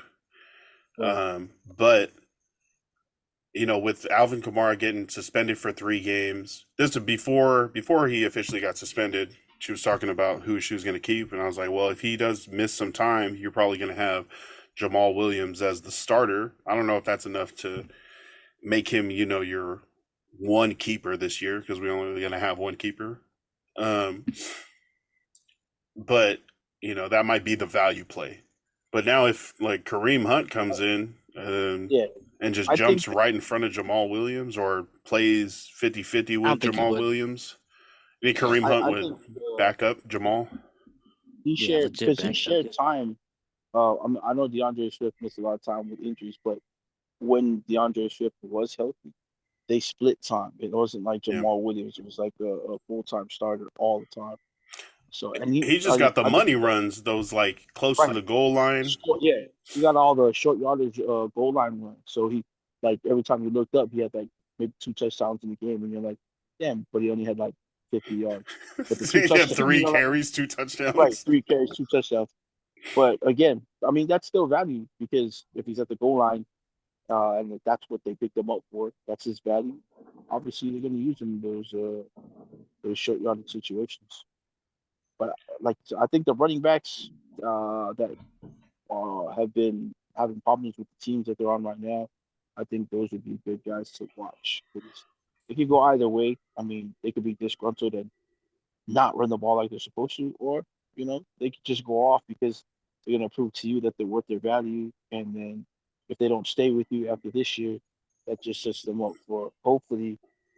I know it's not gonna be a major payday because they're running backs, but a bigger payday than it was this year for them. So I I think I saw the Jamal Williams getting all the like goal line work as the Lions coach Dan Campbell not believing in DeAndre Swift. Like, yeah, yeah, Swift was hurt, but yeah, those times where they were both playing running back for the Lions, both active.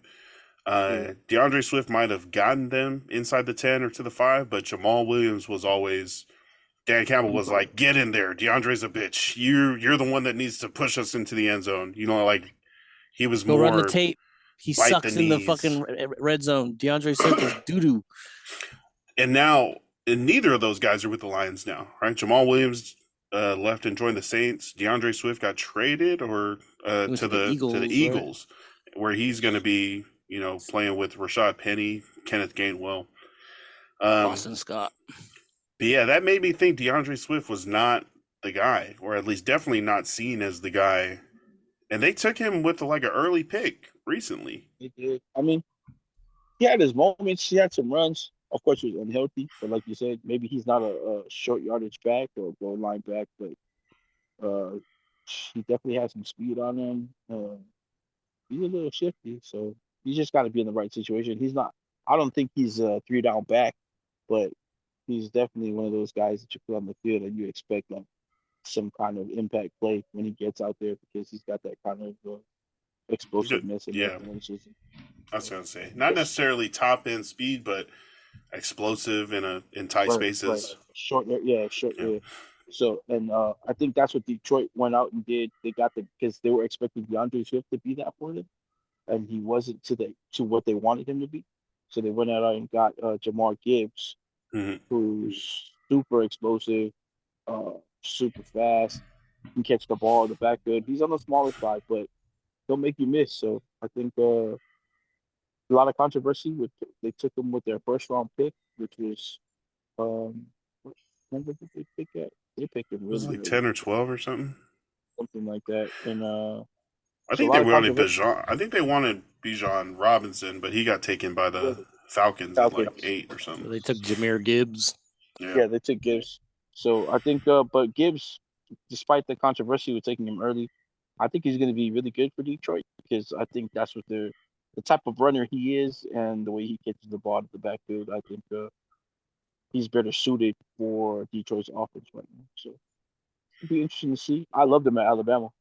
He was great at Georgia Tech. I didn't really see him at Georgia Tech, but if you look at his numbers at Georgia Tech, he was pretty good. So, but he was like anytime I watch Bama, I wanted to see him just get the ball in the backfield, like in open space, or see him break. Like it was guaranteed that you're going to see him break like at least a 25-yard run every game. So should be fun to watch. I I think my draft strategy has changed over the last couple of years to favor more wide receivers than running backs. Last year was my first year really trying to go zero running back and not pick a running back until like the 6th, 7th, maybe later, and just stock up on high value, high target wide receivers, quarterbacks. um, yeah, so and I've definitely seen a bunch more wide receivers over the last couple of years be first rounders. Because when I first started playing fantasy football, like 2006, 2007, those first rounders were like almost all running backs, and now it's That's um, still my strategy. I mean, running backs, my reason, bell my cow reasoning running for that backs. is, well, no, not really. It all depends on the type of offense they're in and like what their skill set is. So I think that's why CMC is always going to be at the top of everyone's list, like whether it's 1, 2, 3, or 4 or 5. CMC is always going to be at top because he does more than just run the ball. So you get a lot of points with him catching out of the Hmm. backfield. I mean, you never know. They might put him back there at quarterback for like a wildcat. Of course, and he runs the ball. But because he does all of those things, he has more chances to even score the ball than anybody else in the field. So guys like that, like CMC, Opportunities. yeah, guys like CMC and Kamara, dudes like that who have, uh, I guess it's hard to just call them running backs anymore. They're called like Debo Samuels. They wanted to make his position a weapon, which is Yeah. that's pretty dope. Although Debo's also been public about saying he doesn't want to run the ball, but guys like that, like even Debo, I mean, that's a guy you want to pick early because although he's a wide receiver, we saw in games where if CMC was maybe taking a breather or hurt, I don't think he was hurt at all in San Francisco, right? I don't think he took any time off for injury in San Francisco. Uh, but even the I year don't. I before, don't. I also don't think so, but I also right? Like can't it's remember CMC, him not right? being hurt. Yeah, but like even the year before, people took a lot of the snaps, you know, so took a lot of the running snaps for San Francisco. So Yeah, with guys their like that, 3 running back injuries. right? Yeah, but you can never go like if you're gonna take Jesse Jefferson early in the first round, you can't say anything about that or Jamar Chase, because those guys are like how they used to make running backs the workhorse of your offense. I think those are the new workhorses for their offense this time. Like your Hmm. quarterback's always looking for them now. The only thing about Yeah. I don't know who else Jefferson has that can take the heat off of him because Thielen is gone. Carolina. I, Osborne. I don't believe in Mattinson right now as a full time starter because you've never seen him as a full time starter. He's a good Alexander runner, Madison. but I don't. He's not Dalvin Cook. I know that for sure. He looks like Dalvin Cook with a helmet We'll on. see. What are We'll they? see. And then Dalvin Cook changed his number to like 2 or 4, and they were both single-digit running backs with dreads. And I was like, well, I don't know if I got points or not for this one until this guy gets up. Oh, damn it. It was the backup. Never mind. Right. But yeah. So you see, like you said though, that is the move these days now because again, the NFL is a passing game. It's moving in that direction more and more every year. So if you can finesse like especially a slot receiver like a Jacoby Myers type player who's gonna get you points unless he's throwing it back all the way to Chandler Jones. Game. I I can joke about it now because he's on the Raiders. So uh, Bro, that uh, was freaking. What is Ramondre Stevenson gets the ball, goes up the right sideline, pitches it back to Jacoby Myers, who tries a like half field throw yeah, lateral to Mac Jones. What was if Mac Jones caught that ball, what was he gonna do with it? Like what The the least fuck did you athletic person think? on the field. Let's throw it to he was him. a. I'll tell you what, he was going to eat it because Chandler Jones was right in front of him. He was going to eat that ball. I'll tell you that. But yeah, no, guys like Jacoby Myers, he's besides that play all year last year, he was really good in the slot for them. Um, another guy who That's didn't have to complete. that's who Like you're targeting. That doesn't sound super like exciting. Jacoby Myers. it doesn't, it doesn't. But like if you're a guy, so for the Raiders, like if Devontae Adams, you know he's their number one guy. But if you get into the red zone, of course he has those skills to score all the time on you. But if they're gonna double him or they're gonna scheme him, like you got two really great guys who can score in there. Uh, with Renfro who's coming back, and if someone listens to this and tells me that Renfro, yes, if you see when he was healthy and when he was playing well, the routes he runs in those little areas, especially around the red zone, there was no one who could stay with him. He's so shifty um, as a slot receiver. Those double moves that he does, you know Yeah. what I mean? You can't. It was always guaranteed. He made Kobe Myers Derek comes Carr look good. right. So Myers comes in. He's 6'4". You know what I mean? That's another slot receiver if he plays the Damn. slot or even outside. You know what I mean? Uh, guys like that. I mean, there's a lot of slot receivers in the NFL though that are pretty good. I am familiar with those two because I'm a Raiders fan and they're playing for the Raiders. But I mean, like you have Keenan Allen, who's a 6'5" slot receiver, and he gets his every game. It doesn't matter. He's 6'2", 6'3". Definitely not 5.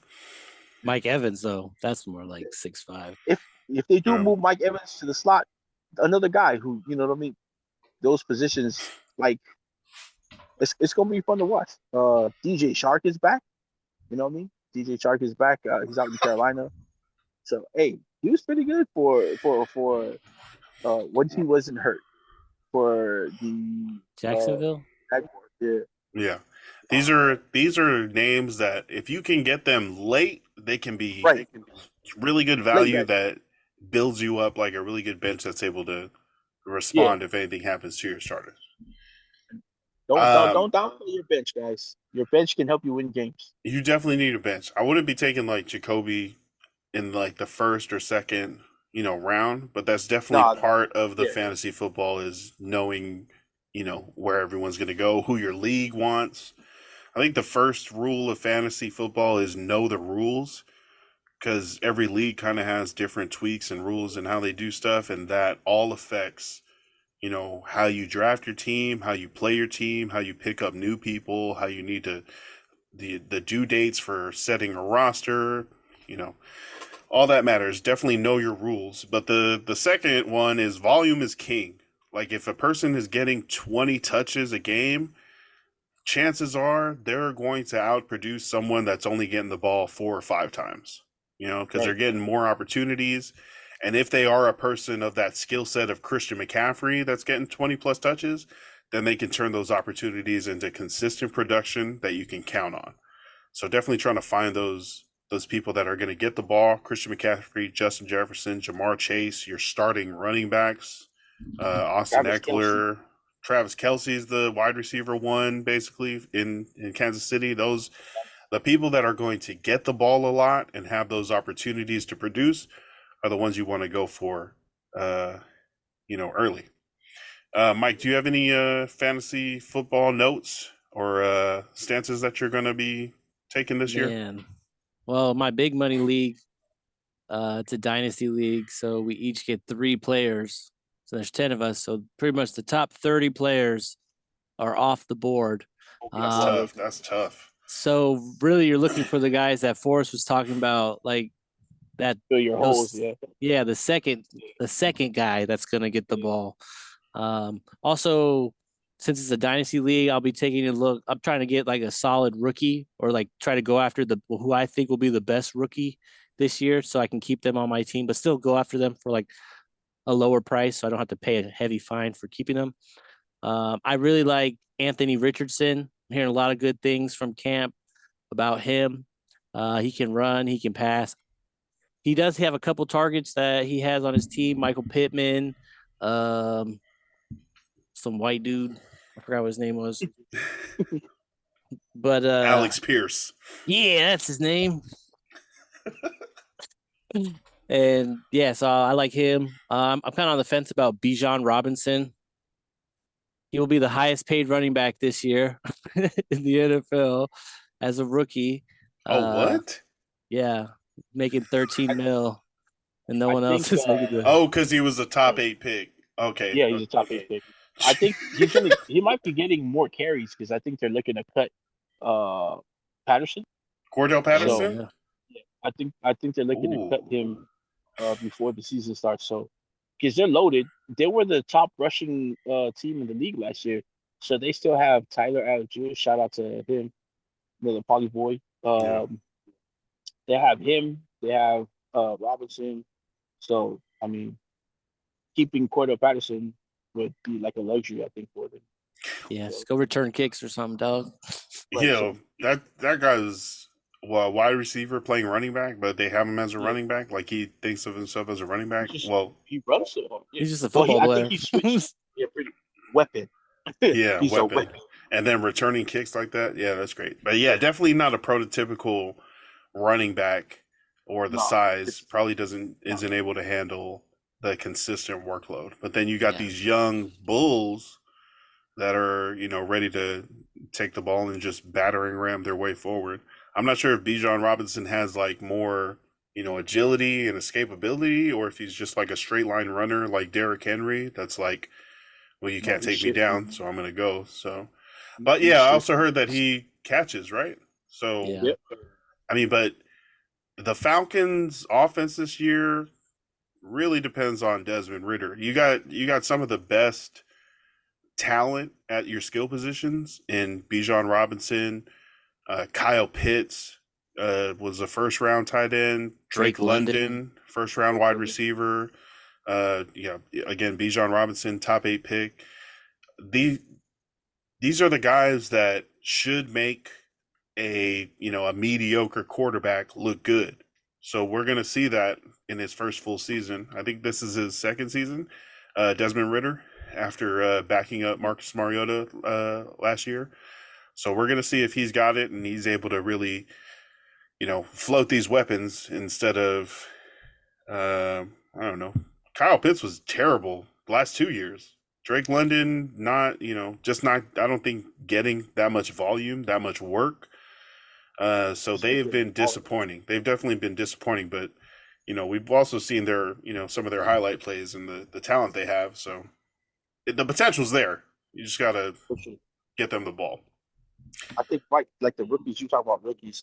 I think a lot of the rookies that are going to have a lot of success this year are going to be at the tight end position.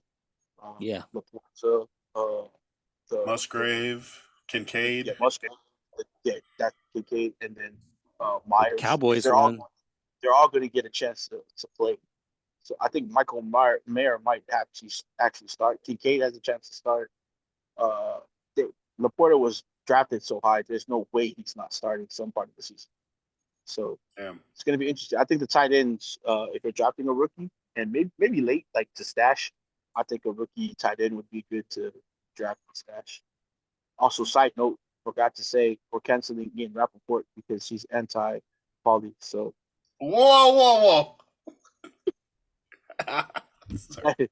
cancel that guy, man. Wait, how so? What? Cancel that guy, man. Yeah, Rappaport, cancel. Forrest doesn't like any reporters. They be reporting too quick without fact checking. Nah, that fool was on the Pat McAfee show. I'm pretty sure it was just a joke, but they were talking about quarterback. What is the name of the show on Netflix? Yeah, just quarterback. Yeah. So he was giving flowers to Mahomes and Kirk Cousins, and then when Pat McAfee asked about what about Mariota, he's like, "Oh yeah, he's good too." They were like, "Oh, you don't like the Oos?" It's like, "Oh man, shout out to Oos."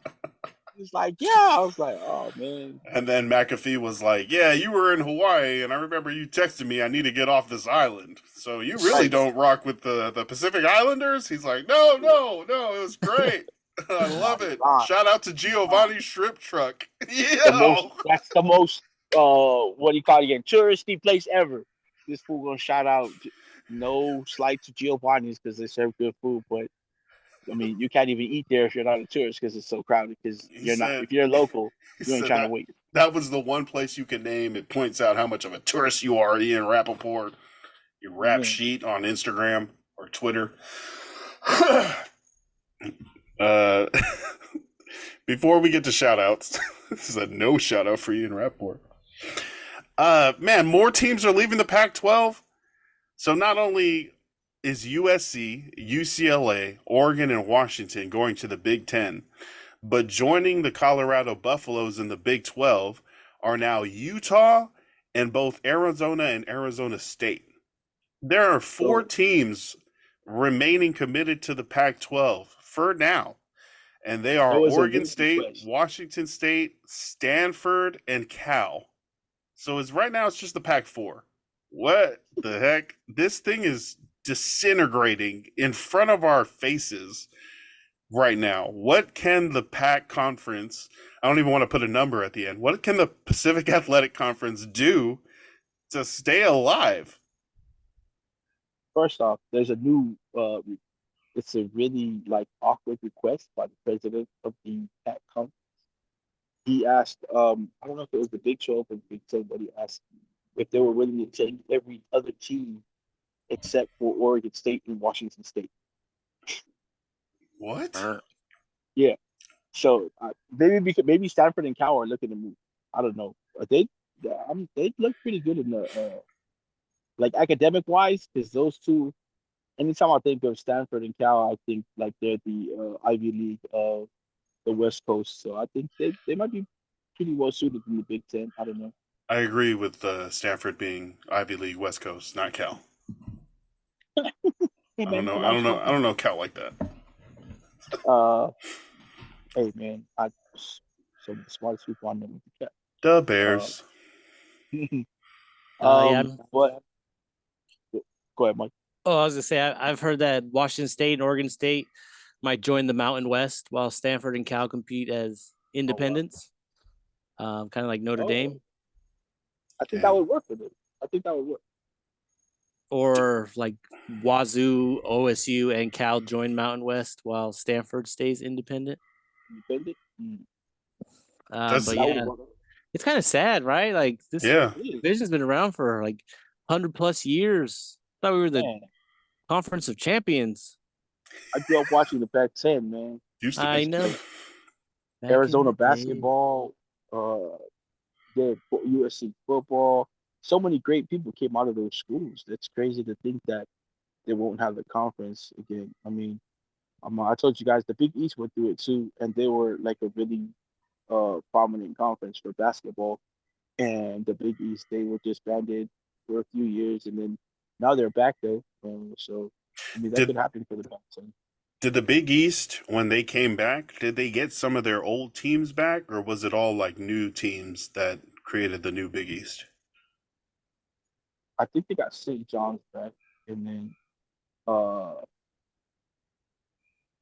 they were trying to get Syracuse, but maybe like one or two teams, but they're like all new teams. People that were looking to make like get out of their smaller Mm-hmm. conference and then Mm-hmm. rebuild rebrand the Big East as a bigger conference again, so they can get into. And I think that's a you were just asking about what the pack can do to come back again, and I think that's what they should be doing is trying to grab smaller teams.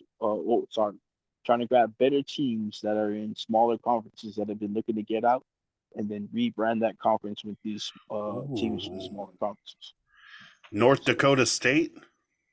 that North Dakota State is the one they've been I mean, winning. some of the champions from the second They've level or the FCS. yeah, what do they have? Like I think they've only missed one championship in like the last 10 years. Yeah. Uh, That where Trey Appalachian Lance State, went. yeah, Yep. Trey Lance, Carson Wentz, yep. Christian Appalachian Watson. State, they made the jump. They're in the main division now, so they made it before North Dakota State. Um, Another small team from our area in the Pacific Northwest would be Eastern Washington. They might be able to make the jump. They've had a few good years. They've had players come out of there. Sacramento State, who's been killing in their Division Two. They've won a few championships. They just had one of their alumni drafted high, second round, Martin Muffle, and up to the New England Patriots.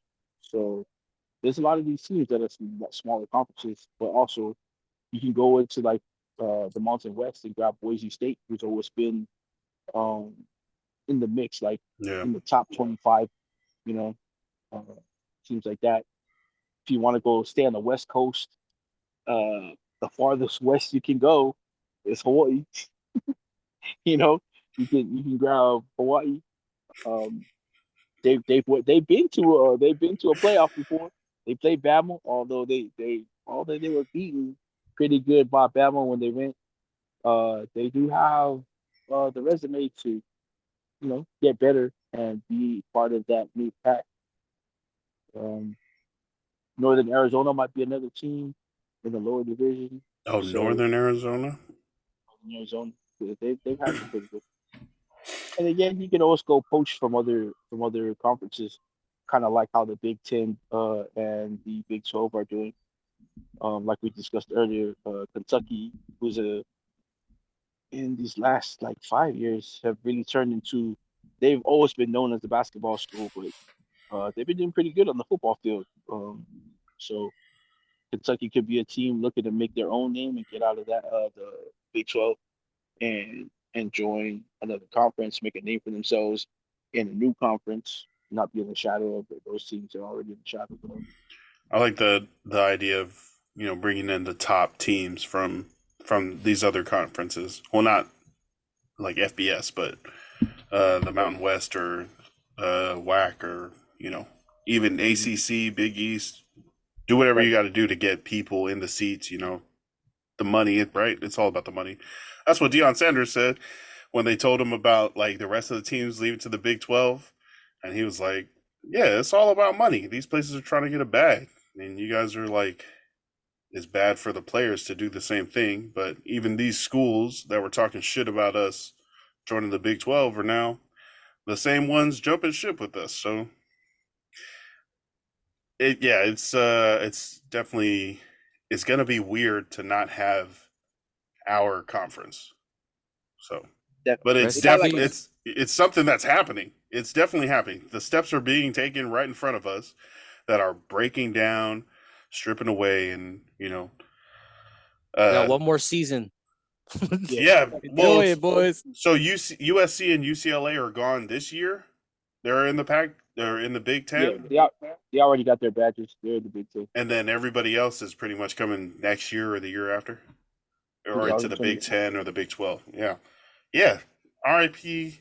R.I.P. to the pack. Oh my Right. gosh, that's sad day. Um, but that's money. That's like, yeah, money. But that's life. The people are going to, or at least the businesses are going to follow the money. Oh wait, so it's set to expand. USC, UCLA, Oregon, and Washington are going this year. Oh, 23, 24. what? Yeah. Even Oregon and Washington are going? Because we know that USC and UCLA confirmed it early, like right when Yeah. Lincoln Riley got there. But damn, Oregon and Washington are like, all right, well, yeah, we'll just ride out with Deuces. y'all. Y'all leaving right now? Hey, let me ride with y'all. For Let's real. go out there into the middle of the I think country. they might have to wait the season. I'm not too sure. Well, I know Colorado and those other teams are probably not Yeah, they're jumping right gone. now. No, they're not. What sucks for USC is that they promised USC one of the agreements was that they wouldn't have to be in the same conference as Oregon anymore. But so that's pretty shitty on the Big Ten's part. Maybe they'll just be in different divisions. The Big Ten South, the Big Ten North. Maybe. We're gonna find out what it looks like. But yeah, just another exciting change this year in the football landscape, whether it be professional or college. And we're gonna be rocking with it. We're definitely gonna be following it. It's gonna be affecting us in the way we, even watch football. So we'll definitely let our listeners know, you guys, how it's shaping out as the season progresses this year. I have one suggestion. Yeah. What if your school is represented in the NFL, then you are in a league of all the teams that are represented in the NFL, and then if you're not, you're in the other league for the bums, whatever. But then if you get someone drafted, then you can come into the other league. That's how you move up. You get promoted if you get someone in the league. If your program is good enough to get somebody drafted or signed. I think so. Might be the new wave. I like the like promotion relegation like European soccer. Yeah, that kind of makes sense to me. And I know people have suggested, well, what if the best college team played the worst NFL team, and then if they lose, they get to switch or something like that. But then seeing, I have to go back to college. Are you fucking serious? You gotta go. You right. Bum ass Lions got to go play against Louisiana, 35, Tennessee. Yeah, and you have to take the classes. But and then seeing I think it was Wrexham or the Ryan Reynolds, was it Jason Sudeikis? They bought a team and they got it promoted into another. Rob McIlhenny, the Always Sunny guy. Got you. Yeah, and just able to play so well that you earned your way up into a tougher division. That kind of speaks to like that, maybe the video gamer in me, like, oh, I beat this level, let me move up to tougher competition or something like that. If there was a way, I mean, that would probably totally change the entire layout and divisions of professional football in the States. But if something could be worked out where if you suck, no one wants to watch you, and you don't get to be an NFL team that just sucks. You got to move to like the XFL or something. Yeah. If you want to be a trash organization that doesn't put good football out and that doesn't have people coming to your games, you can just be a minor league team. It's not fair that you get to be a $10 billion organization just because you got in 50 years ago. Yeah, anyways, we'll definitely be watching football and updating everybody with the happenings. But thank you guys for listening. Thank you guys for being on today. Any shout outs for this week, Mike? Yeah, shout out Atamai 360, the camera company that does the 360 shots. Look them up on Instagram with at ATAIMAI 360. Get a quote. It's real cool. Definitely recommend. I had a blast doing that.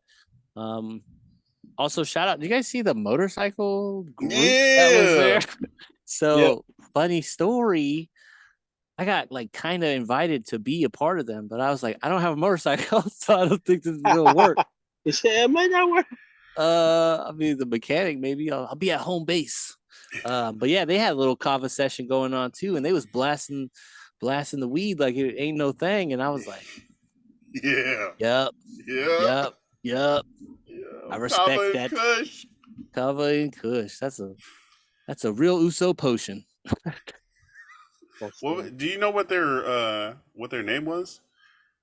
I feel like Forgot. I saw it. I think I saw it on the PolyFest page when they were pulling up. They pulled like all of their bikes up into like Well, one of the when side I was areas. driving there, like 7 of them were right in front of me, just Hey. weaving through traffic. I was like, Oh yeah. wow, Okay, moving with it. that's amazing. I'd be so scared. I'd poop myself on that thing. I assumed every big ass SUV with a flag on the mirror was headed to the PolyFest. There was a bunch of them out there on their way down. It was, So I was many. like, yeah, we'll see you in a couple minutes. I'm not familiar with the area. Was not sure how far away I was. I was like 15 miles away still. I was just like, yeah, I'm gonna see all these people. I think it's called the Toai Matu tribe. Toai-Matu. Oh yeah, shout out to them. Look cool. Maybe one day I'll grow some balls and buy a motorcycle and I'll come ride with y'all. But till that day, I'm gonna be a pussy and stay home. Forest, any shout outs? Oh man, shout out. I know we did a bunch of shout outs during the show, but shout out to the Hype 360, who one of the videographers there. He was there last year, so I got to meet him. He's amazing. He put together a little trailer for before and after for the PolyFest, and man, Nice. he's amazing. Also, shout out to Steve Video, who was another videographer there. Another guy was man. So his shots were great too. Some of the videos he put out already. So shout out to those guys, man, because that's what I'm trying to do with like video stuff. I mean, I'll take pictures more than I do videos, but seeing those guys out there doing their thing and seeing the product that they put out, amazing. And knowing that they're Polynesian too, just like me. So that's pretty good. Nice. Shout out to those guys. Last but not least, shout out to Jesse and Victoria Korea for throwing another great event. Thanks, guys. I'm already ready for the next year's. Amen. Yeah, give me a camera for next year. I'm gonna get up there, also taking pictures and just really trying to capture, man, not even just the artist or the music or the crowd, just the vibes and everything that's going on. I don't know if they'd be cool with me just live streaming or like doing the whole thing, just setting up like a phone or a camera right in the middle before the crowd comes and just fucking live stream this whole festival, or at least the music acts or something like that. But yeah, it was great to see you guys, to meet Mike and Amber finally. Yeah. Glad to meet you guys too. Yeah, exactly. We've been doing so many weeks and episodes and time here. This is weird. Right? Like, bro, I can see your whole body. What's up? Like, oh damn, you guys. Like, you are a real person. You're not AI. Not a catfish, I swear. That was dope. Yeah. Yeah, I needed to bring chairs, a tent, because even though it was overcast, I mean it was muggy, like the air was thick, you know what I'm saying? And there were some like, I don't know, community tables and chairs and tents that were out there, but they were also first come first serve, so they were pretty much in use. We needed a lot of folding chairs. Shout out Montgomery. Yeah, a lot of plastic folding chairs. No more folding chairs. Yeah, but definitely shout out to Emerald Dynasty Entertainment, DJ Loose Screws, all the acts that were there and put on for the people, and man, all the vendors, all the food vendors, like yeah, for everybody that came out and really made that event a big community gathering that was positive and that I enjoyed a lot, and definitely going to be there next year. Yeah, and it just makes me want to go to like even more more festivals. So I'm definitely going to be on the lookout for anything in the area or even down here in Portland or Beaverton. Yeah, it's going to be fun. Had a really good time. And also it was really happy to get my family out there and they enjoyed it a lot. And also shout out to my actual family that lives up there. Eddie, Auntie Carol, Uncle Samoa, Carl, Mark was there, Mason was there with Ann. Man, I saw my whole like Leone household. Sydney was there. It was crazy. It was also really good. Like the people that I actually like grew up with as a child got to hang out. Even though it was only, one night and it was after they barbecued. It was chicken, bangers, steak, shrimp. There was a umu. Bro, I had breadfruit for the first time in years. I had palusami for the first time in years. I gave it to Nora, who had it for the first time. She loved it. I gave her palusami. She did not like it. I was like, "Are you sure?" I gave her some more. She was like, "Nah." And I was like, "I'm not gonna waste this on you, so I'm gonna keep it for It's the myself. We're gonna texture. try. It's We're gonna the try again texture. later." But just like those small and yeah, that was that was good. Shout out to them. Appreciate you guys. Love you guys. And Right. yeah, that was like just like a family kick it, which we don't get as many of. Like definitely not as much as we need to. So that was really dope. Looking forward to going up there. And it was a quick drive to DuPont. Like it's only 2 hours. Yeah, no, it's Well, I thought it was going to be, like three, maybe even more. But yeah, I'm definitely going to be trying to get up there, visit with them, play some more golf with Eddie. Yeah, and then we're going to be in Hawaii on at the end of the month for the wedding, so I'm going to get Woohoo! to see them again there. That's going to be dope. I think my mom's going to be there. That's going to be Oh, so that'd be cool. dope. That'd be real dope. Yeah, so that's more family time coming up, and we're definitely going to go out when we're in Hawaii and eat some more and get some more of that content. So it's gonna be fun. All right. More stuff coming Yeah. up. We got some guests coming on. Lucy from Central Valley Pacific Islander Alliance. Mac Moley from last Saturday Late Show. Last Saturday with Mac. We should be having it in a couple weeks. I hit up Stu. Stu's at work right now, Stuart Jennings, but hopefully we can get him on. Anybody else want to come and rock with us and just give some takes and join our conversation? We are down and ready for it. But those are some people we're looking forward to having on, pretty soon. So stay tuned for that. But yeah, that's enough for this episode 64. Thank you to our panel. Appreciate you guys. It's great to see you guys and to get your guys' experience from the PolyFest and on this week's episode. For everybody that's listening, you can hit us up. Let us know what you want to hear us talk about. Drop a message, Instagram, Facebook, TikTok, Threads.